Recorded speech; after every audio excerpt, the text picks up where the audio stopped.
Hey guys, and welcome to another tutorial. In this case, we will learn how to cluster and how to wedge. This is a great technique to include in all your effects if they are meant to be large scale. This technique was in fact used in the latest work we did with Lucasfilm and EA for the Star Wars game trailer. Link down below. Guys, do you want to join a really nice server?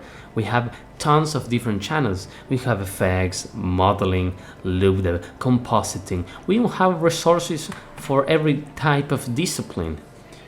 So hop in and have fun. I also have a Patreon page where you can support me. I have every single file, I have polls, I have even some tools, guidance. So if you are interested, you may have a look. Thank you. Okay guys, so welcome to this new video. So this is the scene. As you can see, there are many simulations. And you will notice they are quite spread, right? There are a bunch of sizes, and I can guarantee there are a bunch of division size, or hence a bunch of resolutions. So how did I approach this? So let's begin from the very start, making a height fill and of course the colliders.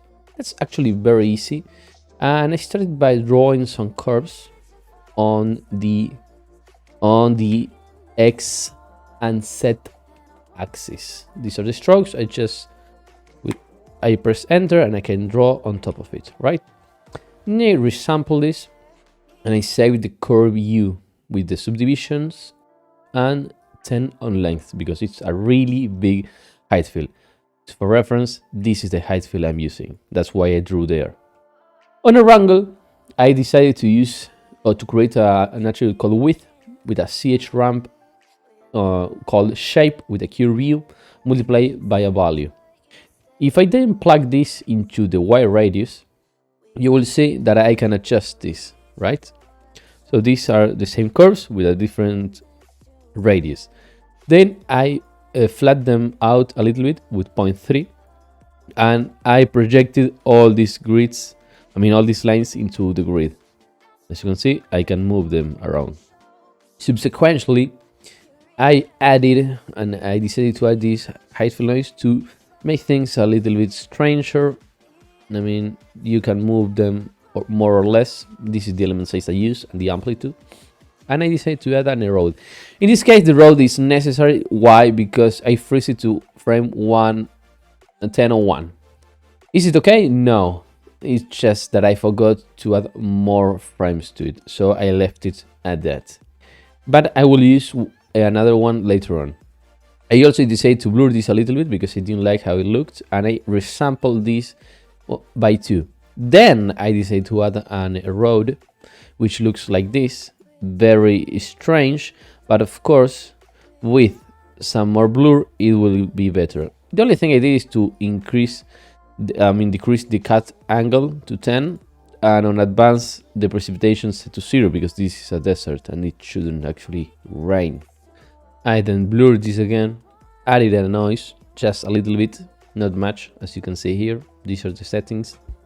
And then with a height fill masked by feature, I created some points. These are going to become the top part, which of course I wrote as top. I want to clarify this is the top. Then I add a little bit more mask. So when I add a little bit noise on with multiply without sensor on this mask layer with this changing offset of time multiplied by 100 and a gain of 0.9. What's going to happen is that the noise is going to move around, right? And then if I scatter some points, this is what's going to happen. The points will be changing. And this is not the top, so I added a top equals to 0. Why? Because if I transfer this with a blend of 100 meters and then I go to top, you will see that I can increase and create a fall off, right? From the top parts of the dunes to the bottom. This is very useful later on and you will see why. Moving on, I also created a height fill, but a polygon height fill. As you can see, these are polygons. I'm going to add this so you can see it better. This is with the UVs. And then I created this null. Here, what I did is to create the density multiplied by the mask, right? The mask is delivered from beforehand. This is the mask, as you can see. So this is a mask which is brought by the Heightfield noise.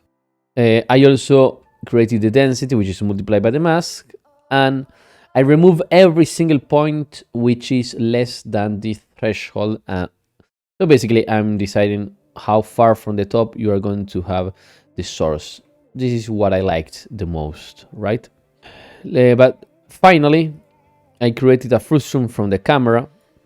As you can see, I'm deleting the points that are inside the camera frustum. This is a tool you can have access to in the Patreon.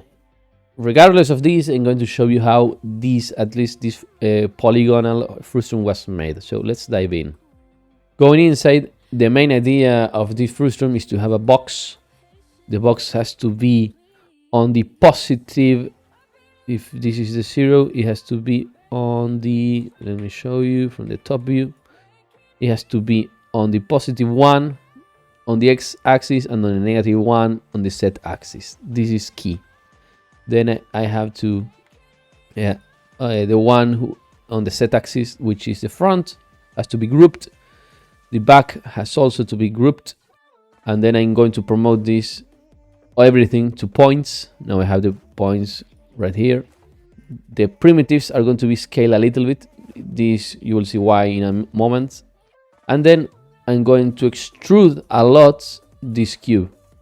Basically, what I'm doing is that the back has to be extruded downwards a lot. Why? Because this will change the amount of the extent of the frustum. The main idea is here on the point bob. The only thing you got to do with the point bob is to grab the position, put a from DCGO, grab our camera and plug it in here into the position. This will automatically change everything so it becomes a nice triangle, right? From the camera. This is extremely from the camera. If we extrude this part with, like, for example, this, it will make it big. And then you can group and you can do anything you want. But that's actually the main idea behind this frustum, is to be able to detect which part of these are inside our camera view. Moving on, I grabbed our height fill, which was this one, and I saved it because I don't want to be loading this each time I open the file. This is the outground. I poly reduce it quite a bit. See, it's reducing. And then I also extruded it with these values, -90. And this is the overall result. It's a very, very low resolution geometry. This is how it looks, which is nice. It's what I need. Then I extrude, this extruded geometry is then BDB converted with these values set to collision because it's going to be plugged into our Pyro solvers. I merge these two guys together and this is my out collider. So this is a cool new concept called, at least I call it, wedging and clustering. Wedging is the process when you develop like an FX with different variations automatically, right? And clustering is when a certain extent of one single effect is divided into different boxes or compartments to make it faster, right? And with this, I created some dune simulations. The dune simulations are all the ones which are on the top. For example, these ones, right? These are automatically converted. They are automatically put into their own little boxes. The question is how, right? How is this done? So, to begin with, I grabbed our particles, I connected the adjacent pieces, I then shifted it to a point or to amount of time I liked. I liked the frame 10/60 because if viewed from the top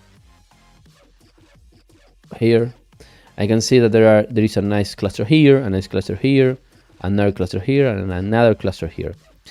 If I add asset names, which if you know the set names is just the connectivity set to primitives and the name with an added string plus my integer to string of class. This will deliver an attribute in primitives called piece plus the number of connections. There is another tool where I'm just keeping the big pieces. Again, all I'm doing is measuring based on name the area and splitting here based on the area. If the area is less than a value, it's going to get split. In this case, I use the bounding box, but the area will be exactly the same, or the perimeter or the volume. Well, having this into mind, now that we only have the big pieces, I can promote the primitive name to the points, and having these original particles, which are the same, I can transfer what exactly? I can transfer the names. So if I go into the names, you will be able to see that we have only 1, 2, 3, 4 names, whereas before we had a bunch. Remember, each name would become its own simulation. These are too many. We don't need that many. With 4 or 3, it's okay. Now, what's going on here? This is a for each point, right? And the for each point is working with the name attribute, which we promoted beforehand. I'm also grabbing the metadata. The metadata is accessed clicking here. In this wrangle, why do I have this wire is because I clicked here and I added a spare input, and then I just drag this in here. So I'm grabbing the class. I'm creating the class. The class is created by the number of iterations. So this will iterate 4 times, and it will create on every single simulation an iteration here, which is called class, right? So as you can see, we have 4 classes. So this means we have 5, 1, 2, 3, 4. There's a 5th one here. I cannot tell. Interesting. Let's see. This is the one. Okay, never mind. We have a couple of names here and classes. Then I deleted everything that I didn't need, which is the everything but the class, the pixel, the top, the name, and the mask. Then I save this to this because, of course, this will be way faster. And this is how it looks. Well, then what I did is to go into the density. Remember, these points do not have a density, but now they will. This is just the density. This is added, and the amplitude is 1. This is what I decided to use.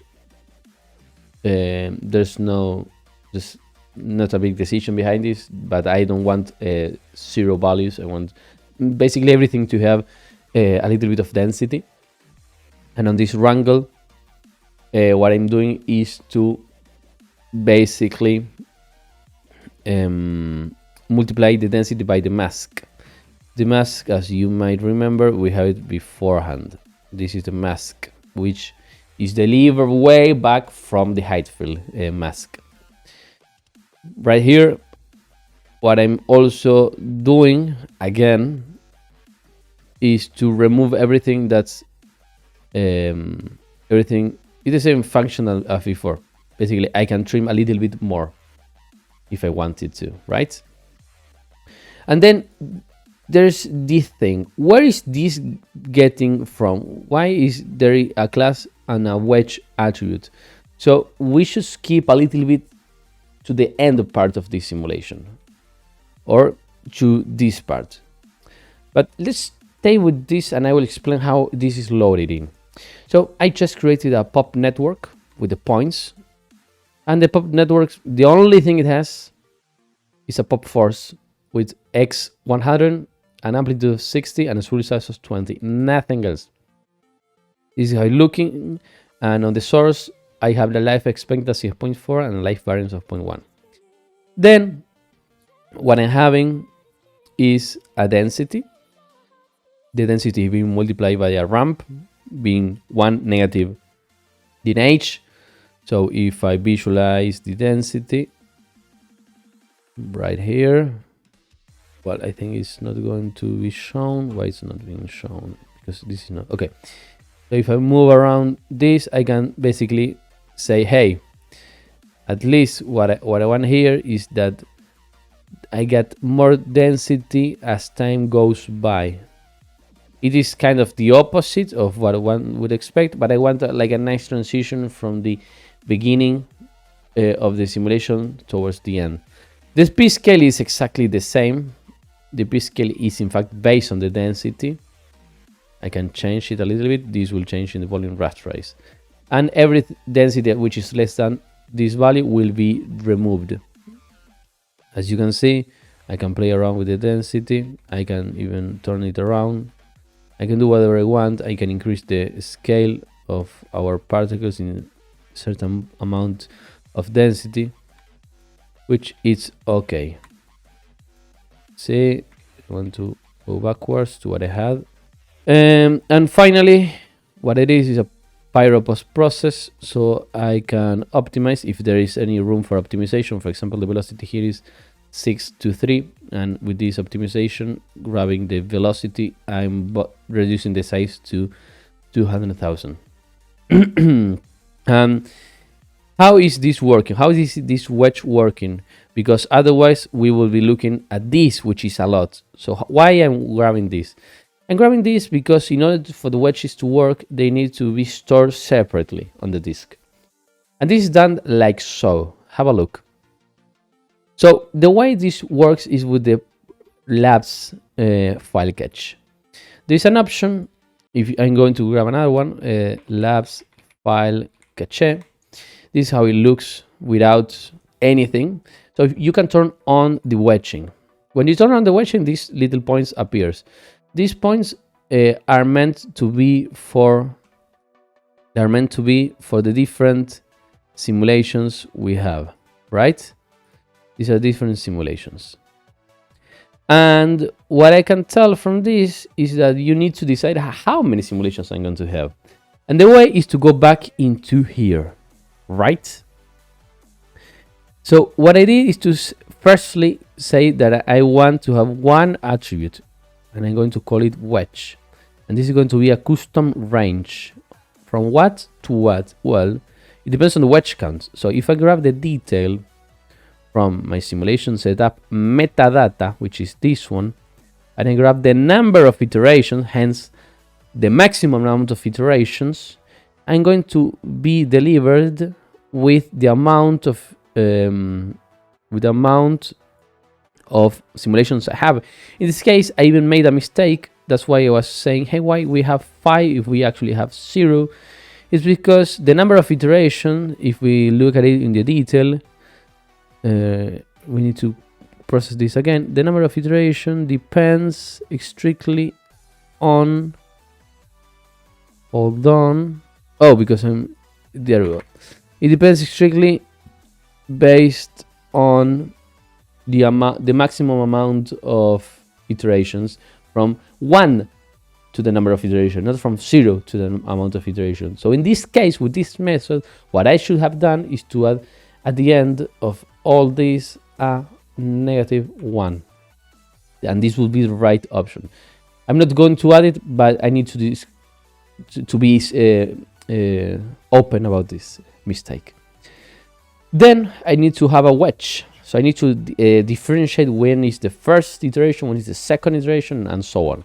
So I know that the first one is going to be 0, and the last one is going to be the same as this wedge count, -1. So from 0, 1, 2, 3, and 4. 0, 1, 2, 3, and 4. So it's going to look for 5. If we were to make this correct, and we should add another -1 here.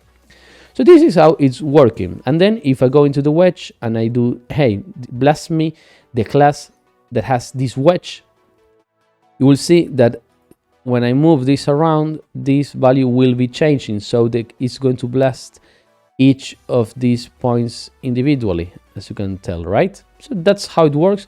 And the only thing you got to do is to then Save in background. The way Wedging works is when you save in background. Great. Now, this is the smoke source, which is this one. And if I turn shift this to a certain frame, which I like, for example, the 1100, it will mean that I'm looking for a big part of the simulation where it's already developed. And I'm going to create the bounce from this. This is perhaps a little bit overkill, but I decided to grab my wind X coordinates or values, which are right here, which is 10. I don't know why I decided to do that, because this could be set to manual. But I basically added these values to expand the box a little bit. As you can see, it will look like that otherwise. With expansion, this is what is going on. And this will become the bounding box of my pyro simulations. These are the sources, and this is the colliders, which I created beforehand here. I'm going to add a pyro solver. The pyro solver is going to just work on the first wedge. As you can see, if I have the same one here, I can move the wedge around either with this one, with this one, with this one, or with this one. This is very important to have the bounding box, because it means that you can easily move around from sparse to minimal solver, right? And this is very fast. I decided to have a box size of this amount with a velocity scale of 2, because I just didn't need that amount of detail on my velocities. My bounds are basically grabbing the bounding box on the X size, on the Y size, and on the Z size from this node. This is the node. Basically what it is, Control C and paste it here. And the same with the centroids. The centroid on X, the centroid on Y, and the centroid on Z with the same node. And it's giving me exactly the same bounding box. That's about it. On the collisions, I'm limiting the collision range to a static frame because I don't have an animation. On sourcing, I'm limiting this to the amount, the whole amount, because if you're going to minimal, you will need to declare this beforehand. And I'm grabbing the density, the temperature, a flame, but I don't have flame. This could be turned off. And I'm grabbing the velocity, but the velocity is going to be set to 0.3. On fields, this is the only amount of dissipation I have. Oops, I shouldn't have touched that. And on shape, I left the buoyancy set to 1. I left the wind set to 23 here. The turbulence is 4 and 30. The threshold is density. And that's how it is. There's nothing else. On advance, I decided to turn off the collision mask. This advection could be changed, but I didn't. And the output, I'm just outputting the density and the velocity. And I'm not converting this because I'm using the same node post-process right here, because I like to do it on my own. And then I'm saving the same thing, the same drill, save to disk. This is the same idea. But in this case, let's see. Oh no, in this case it's exactly the same. I just copy and pasted this file cache and I'm saving this, and it's looking something like that. And of course, I could easily move from frame to frame. I mean to simulation, and it's looking quite good. Nice. I shouldn't have touched that. This is all I need. So this is how you create a simple setup on a cluster simulation. So now I must show you another type of simulation, which are the ground ones, and these are frustum related. So if we watch the camera, I'm going to make this a little bit bigger because we cannot see it. The icon scale is going to be perhaps 100. There we go. So if we have a close look from the camera, basically this is on the edge of the camera. If we grab a frustum right here, this is how it looks, right? This is on the right side of our camera. And this is going to be a little bit tricky only because I need to do a transformation. So let's begin with this, right? So I'm grabbing the ground, which is this one, and I'm doing a frustum of that. My tool can output a frustum. Same as I explained at the very beginning is done here. Then I'm only blasting the side of the frustum, this side, the right side.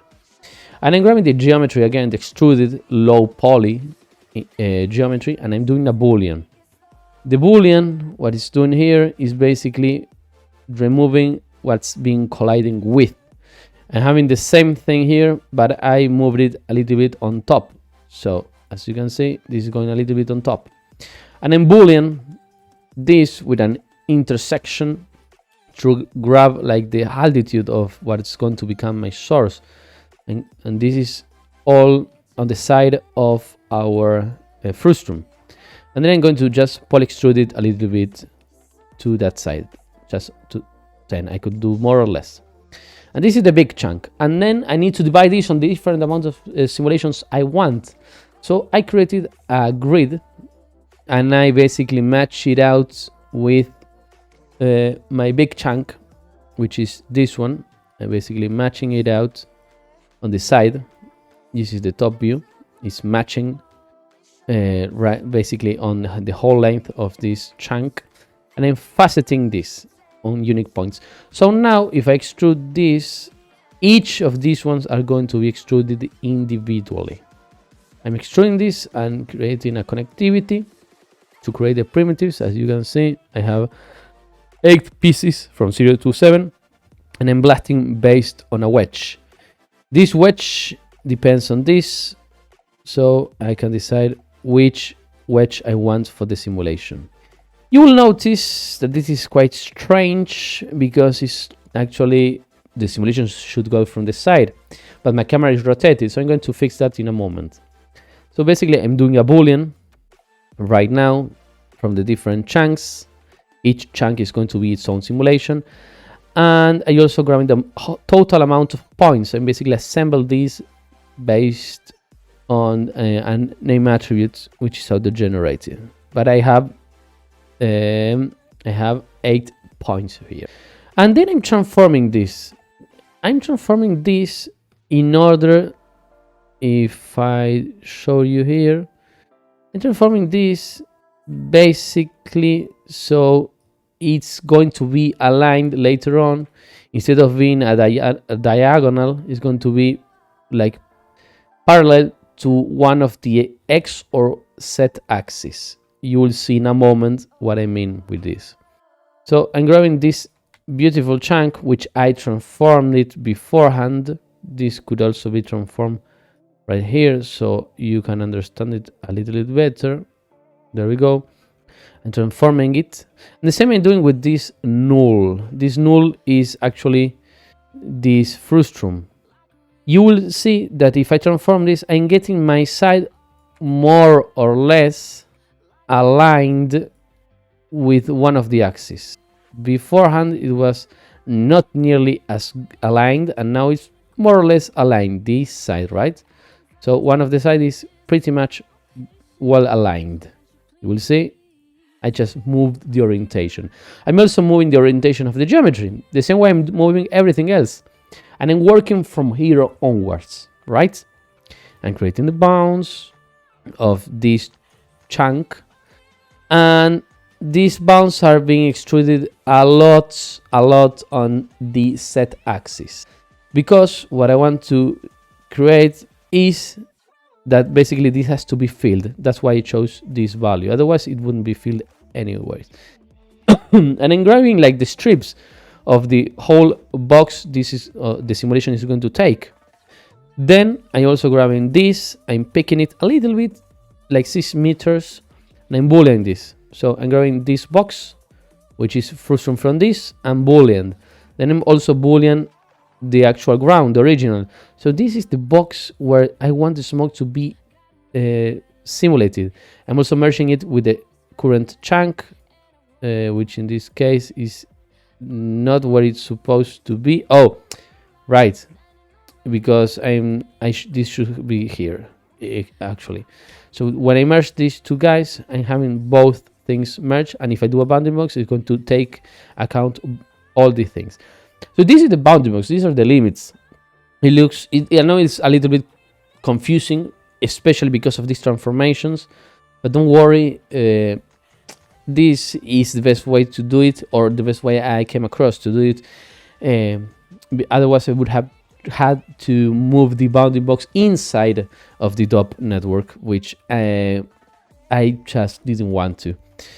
Then I grab this amount of points, and I'm actually promoting the primitive class to points, so I do have the points here, and I'm adding them.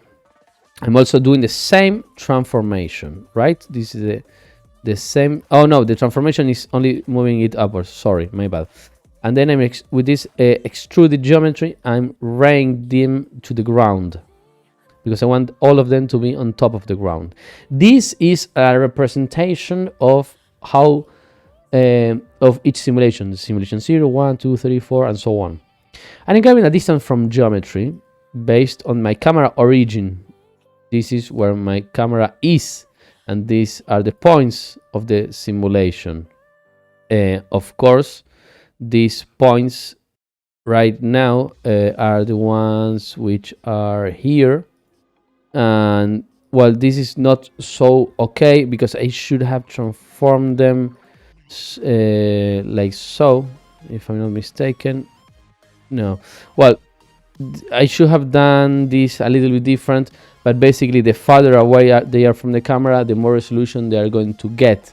The main idea of this is that all these little boxes, where are them? Is that all these boxes which are here, if I invert the transformation, are going to be accounting for the distance from the camera to the farthest parts, and the closest one to the camera are going to be having the most amount of resolution, whereas the farther away are going to have the least amount of resolution.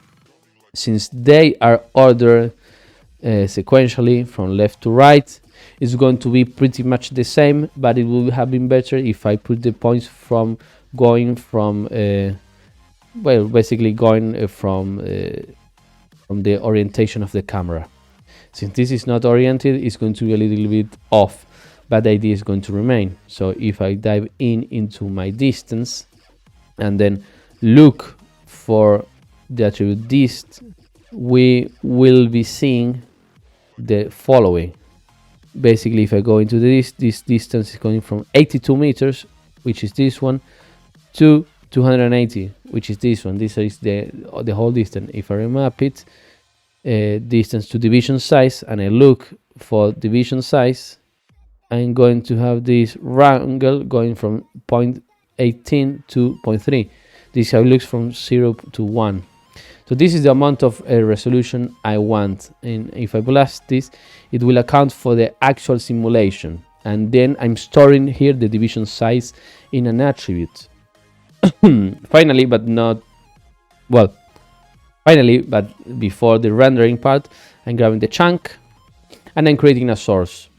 This source is done with one of my custom solvers, but the only thing I'm doing here is to grab an ISO offset. I'm calling this density, and then I'm doing noise on the volume noise fog, if I'm not mistaken. And if I do this to multiply, I can then do a ramp, and now I have a noise. And if this is animated, the noise will change over time.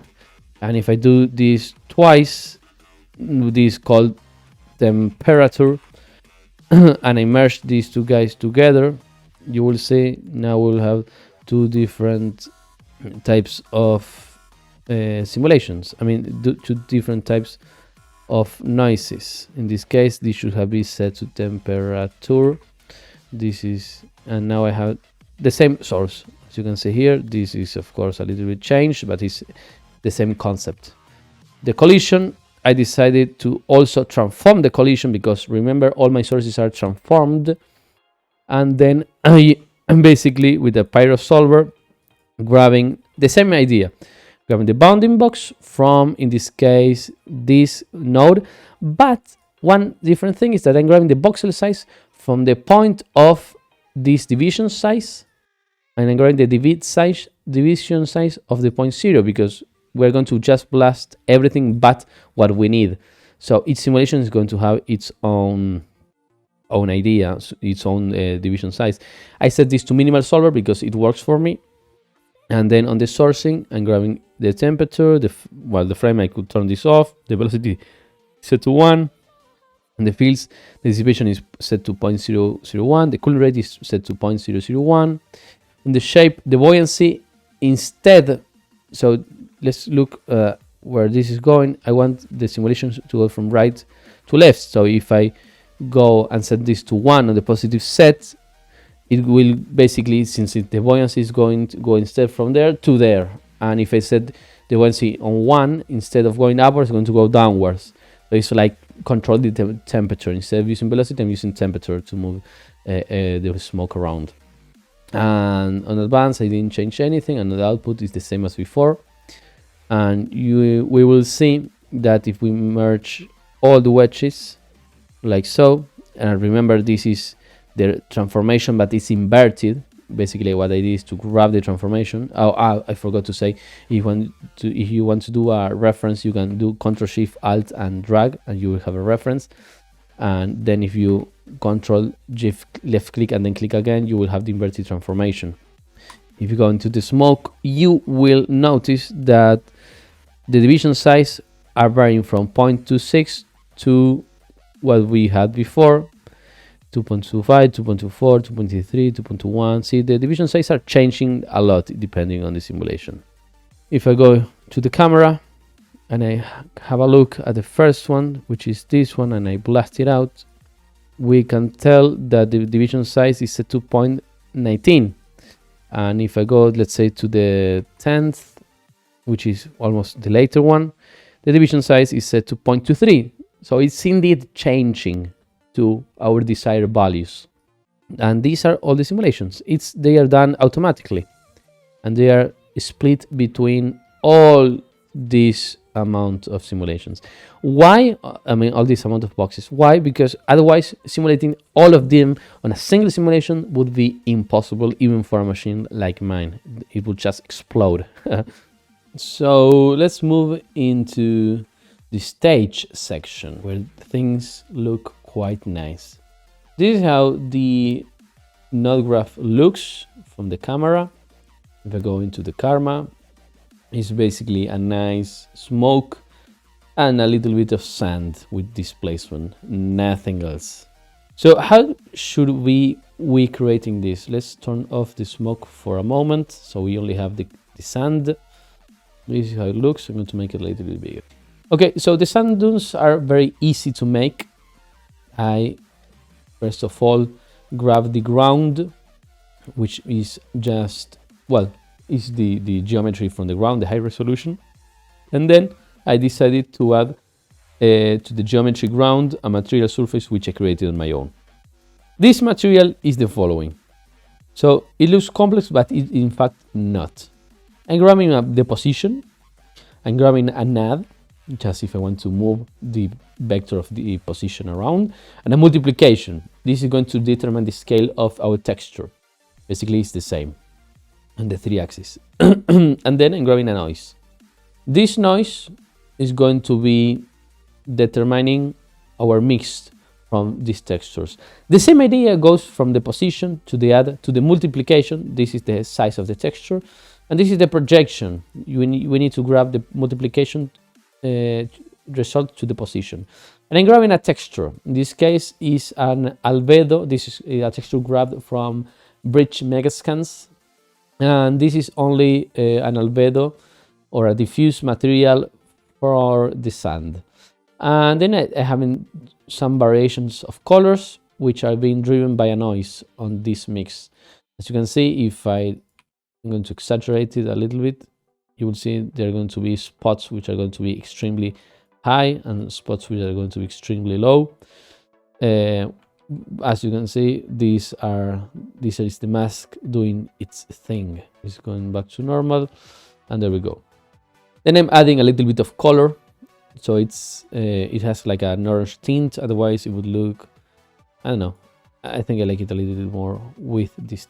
Moving on, the same position, the same addition. This is reference from the node on top. This is the projection. This is the roughness. I'm adding this to the roughness. And the specular is set to 0.2. That's the only thing I changed. As you can see, I didn't change anything else. The same idea, position, add, multiplication, triplanar, but this in case is the displacement. And with this multiplication, I'm basically adding or reducing the scale. I could have used it here, but I don't know why I decided to have the multiplication being affected here. And then I'm connecting this material X standard surface to this material X surface material, and this is what I'm grabbing. This is the sand surface material. So let's go again into the stage, and let's move a little bit downwards, and let's grab this area light, and this is this texture, which is an HDRI. The HDRI is basically doing this, is adding the general idea of the colors, and the arrow light is adding like the highlights of the color, right? I'm using both to have a really nice compensation. And what I did is to have basically like the arrow light being put from the camera on top of where the sun is. Once I managed to do that, I'm also adding a transform. So if I want to change how this looks, what I will be doing is to change this transformation. So every light will be changing at the same time. As you can see, it's a very nice setup. It works very nicely and it's giving the results I want. Then I'm, as a final thing, I forgot, I'm grabbing the camera. I'm also grabbing I'm grabbing these smokes simulations. This is called shockwave and this is called ground dust, but the shockwave is not a shockwave, of course. I'm grabbing the two simulations. I'm grabbing these simulations, which are the dune simulations, and these simulations, which is the ground dust. Both things are being grabbed. And then they're being transformed a little bit downwards because I had a problem with the collisions. So I decided to move them a little bit downwards. And what I'm doing here is to saying, hey, to begin with, the ground dust is going to have this material, and the shockwave is going to have this material. The shockwave is, of course, the dust. So let's go with these two guys. So the way this is working is, oh my god, I pressed the wrong button. The way this is working is via, let's let this load. The way this is working is I'm grabbing the density, I'm using a power node to make it harsher or not, so it has more contrast, and grabbing a constant. This is going to be plugged later on from this constant, which is going to be determining our density. If I multiply both of these, hence the field by a constant, and these are going to be multiplied by a color, and this color is going to be determining the absorption. If we do the same on the bottom part, this has to be on the top, so it's a vector. We're going to have the color of the smoke. So let's do a color like reddish, and it changed the color. I'm doing the same thing on a karma volume, and basically I'm grabbing this for one, in this case it's the ground, and I'm doing the same but for the dunes. As you can see, this is reference, so the color is actually the same on both of them. The only thing I change is the constant. If I grab a constant of 1, I'm going to have more density here, right? And the same thing is happening. The same thing is happening here. So with these two things in mind, I just connected them, and this is the result I got. Then I decided to have motion blur. I disabled the depth of field. On limits, I added everything to 10, so I have really nice bounces. These are the primary samples I have. I'm using CPU, not GPU. Nothing else. This is the whole workflow of, yeah. I also go into the AOBs and extracted the combined diffuse, the combined glossy, the combined volume, and the P, depth, and UVs, and the normals, just in case I want to do a nice compositing with it. I hope that you liked this tutorial. Hello guys, and thank you for staying here. Please don't hesitate to leave a comment, to subscribe, to join my Discord channel where we will be learning a lot. See ya.